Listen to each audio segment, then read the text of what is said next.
السلام علیکم جی۔ عمران خان صاحب کے دھواں دار بیانات چل رہے ہیں جی، وہ تقریریں بھی کر رہے ہیں اور آ، بتا رہے ہیں لوگوں کو کہ بھئی ہم میڈیکل کی سہولت دینے والے تھے، اسلامی نہیں فلاحی ریاست بنا رہے تھے پاکستان کو۔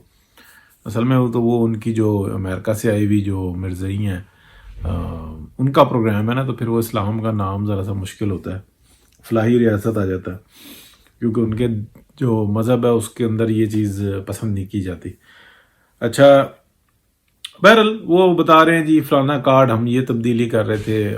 یہ شخص جو انسان ہے یہ معیشت کو بتا بھی نہیں سکتا یا ڈیفائن بھی نہیں کر سکتا کہ معیشت چیز کیا ہوتی ہے، تو آگے کیا کرے گا۔ بہرحال ایکٹر بہت اچھا ہے، زبردست ہے، پیچھے لابی بڑی زبردست ہے، لیکن تھوڑا سا جو ہے وہ زیادہ نالائق ہے۔ میموری کے معاملے میں تو بالکل ہی فارغ ہے۔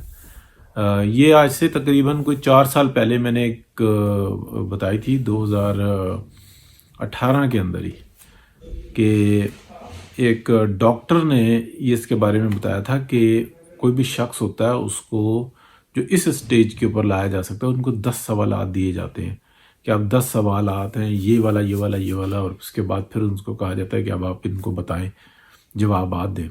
تو وہ سن کے اور پھر اس کے بعد 1 بائی 1 جو انسان جواب دینا شروع کر دیتا ہے۔ تو اگر 5 سے ابو ہوتے ہیں تو کہتے ہیں کہ ہاں ٹھیک ہے، اس جاب کے لیے یعنی کہ یہ بندہ فٹ ہے، 7 بھی دیتے ہیں۔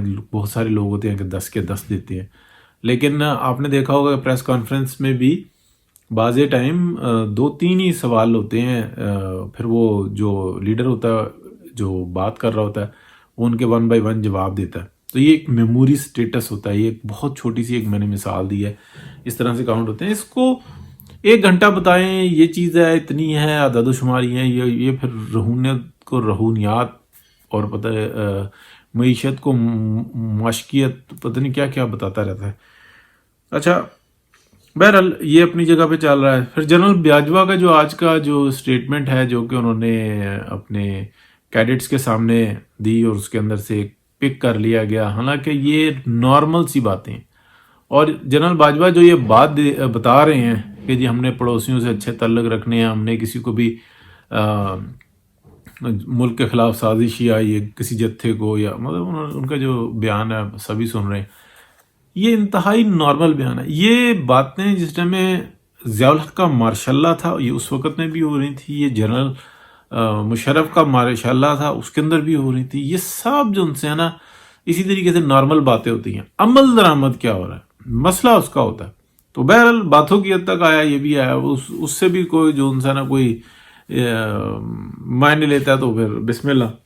بہرحال اس کو ہمیں زیادہ نہیں کرنا چاہیے۔ اور دوسری بات یہ ہے جو جنرل باجوہ بتا رہے تھے، جو آج کی سٹیٹمنٹ، یہ بات تو میاں محمد نواز شریف ڈان لیگز کے معاملے میں کہہ رہے تھے کہ جی یہ رپورٹ ہوئی ہے کہ وہ یہ کہتے ہیں کہ نہ اپنے گھر کی پرواہ کرو، باہر مداخلت نہ کرو، یہ نہ کرو وہ نہ کرو۔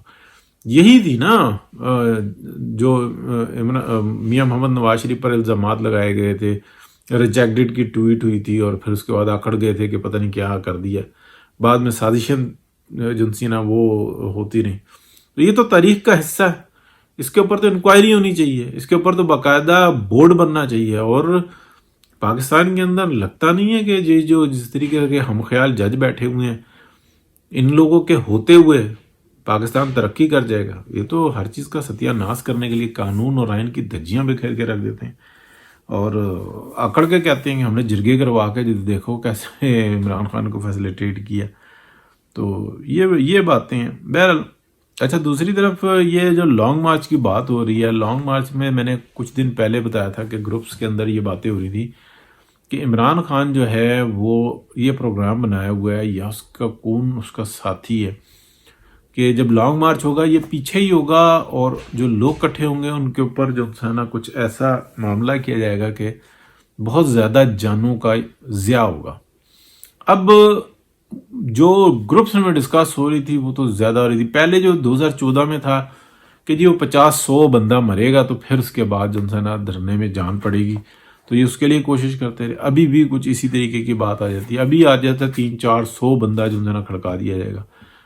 300-400 ایک شادی کا بڑا فنکشن ہوتا ہے، 400 بندہ جہاں پہ ہو بڑا فنکشن ہوتا ہے۔ نعوذ باللہ یہ ایسی ہمیں بات بھی نہیں سے نکالنی چاہیے لیکن کسی جگہ پہ ہو رہی ہے تو پھر ہم بیان کریں گے. خدشات ہیں. ایک شخص اقتدار کے حرص میں پاگل ہوا ہوا ہے, اس کو سمجھ میں نہیں آ رہی, مذہب کا استعمال کر رہا ہے. پاکستان کے جو بہترین لوگ ہیں ان کو وہ چور اور ڈکیت سے نیچے نہیں آ رہا, اور چند ایک اس نے اپنے جو ہیں یوتھیا رکھے ہوئے ہیں جو کہ پاگل ہو چکے ہوئے ہیں, جو بڑی بڑی سیٹوں کے اوپر بیٹھے ہوئے ہیں, وہ ہر الٹے سیدھے طریقے سے اس کی مدد کرتے ہیں.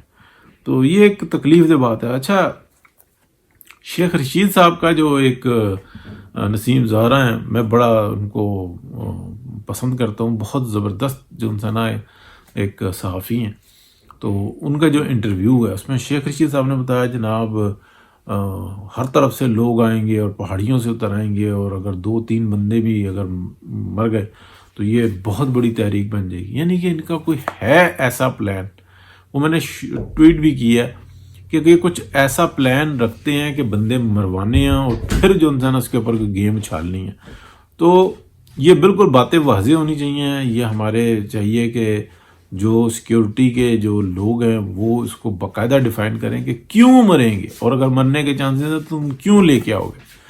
تمہیں جناب وہ 4 حلقے کھول دو, اس کے اوپر جو ان سے نہ تم سیاست کرتے رہے, اور حالانکہ اس کا نتیجہ کیا نکلا, ہر کورٹ بتا رہی تھی, اور 4 حلقے کھولنے کے لیے تیار تھے. وہ یہ کہتے تھے, جو اس وقت یہ حکومت کہتی تھی کہ 4 نہیں بلکہ 10 کھولو, 10 تم دو 10 ہم دیتے ہیں, اور اس کا ایک کرائٹیریا رکھو کہ جی یہ کرائٹیریا, اور اس کے اوپر ناپ لو, سب سامنے آ جائے گا. کہتے تھے نہیں, 4 حلقے ہوں گے, طریقہ ہمارا ہوگا, نتیجے کی صورت میں سزا بھی ہم منتخب کریں گے. کیا بات ہے. اور اس کے بعد کیا ہوا, اس ملک کے اوپر جب ایسی لعنتیں مسلط ہوں گی اور ان کے مدد کرنے والے موجود ہوں گے تو پھر یہی صورتحال ہوتی ہے. شیخ رشید کے بعد آتے ہیں جی سینیٹر سیف جونسن نیازی, جو عمران خان کا جو دست راز اصل میں کہتے ہیں, وہ گرفتار ہوا. اس کو طوطا بھی کہتے ہیں. اس نے مطلب ایسا ممکن نہیں ہے, جب ایسی صورتحال تھی کہ اس نے کوئی اپنے لیپ ٹاپ میں کسی جگہ پہ کوئی چیز چھوڑی ہو, سب ادھر ادھر کر دیے. لیکن اگر جو صحیح انکوائری ہوئی تو پھر بہت کچھ سامنے آ جائے گا. تو وہ سامنے آنا اس ملک کو بچانے کے لیے بہت ضروری ہے. تو اس کے علاوہ بھی میرا خیال ہے کہ یہ گرفتاریاں متوقع ہیں, اور ان سے پتہ لگے گا کہ اصل کیا سٹوری آ رہی ہے. آخر میں بات کرنی جی, عمران شفقت صاحب نے کل ایک زبردست دھماکے دار ولاگ کیا ہے, اور اس میں بڑی گرفتاری کی بات کی ہے. لالہ صحرائی کے متعلق وہ اشارہ تھا.